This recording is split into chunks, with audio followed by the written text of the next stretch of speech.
morning.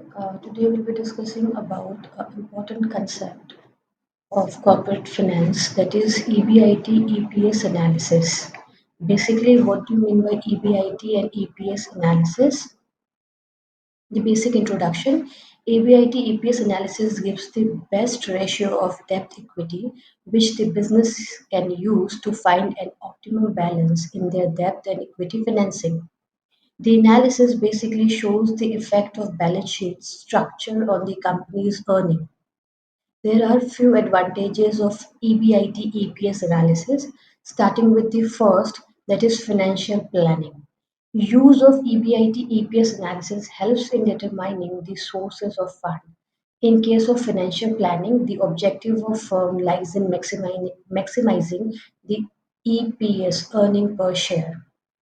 EBIT EPS analysis evaluates the alternative and finds the level of EBIT that maximizes EPS. Second advantage is comparative analysis. EBIT EPS analysis is useful in evaluating the alternative efficiency of departments, product lines, and markets. It identifies the EBIT earned by this different department, product line, and from various market, which helps financial planner rank them according to profitability and also assess the risk associated with it. Next advantage is performance evaluation. This analysis is useful in comparative evaluation of performance of various sources of funds.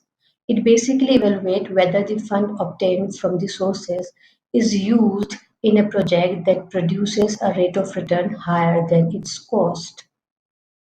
Next advantage is determining the optimum risk.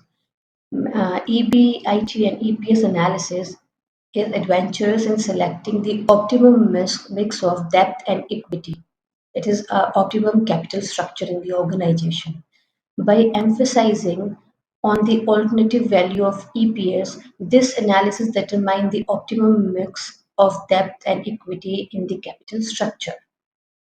Next, along with the advantages, there are few limitations of EBIT EPS analysis.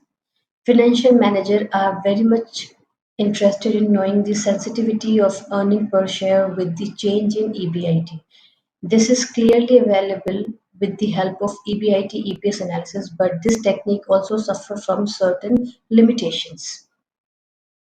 Firstly, no consideration of risk. Leverage increases the level of risk, but this technique ignores the risk factor. When the corporation on its borrowing capital earn more than the interest it has to pay on debt, any financial planning can be accepted irrespective of risk.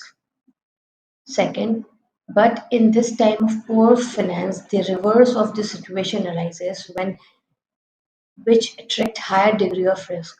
This aspect is not dealt in EBIT EPS analysis. Contradictory result. It gives a contradictory result whether under different alternative financial planning, new equity shares are not taken into consideration. Overcapitalization is also one of the limitation. This analysis cannot determine the state of overcapitalization of a firm. Thank you so much.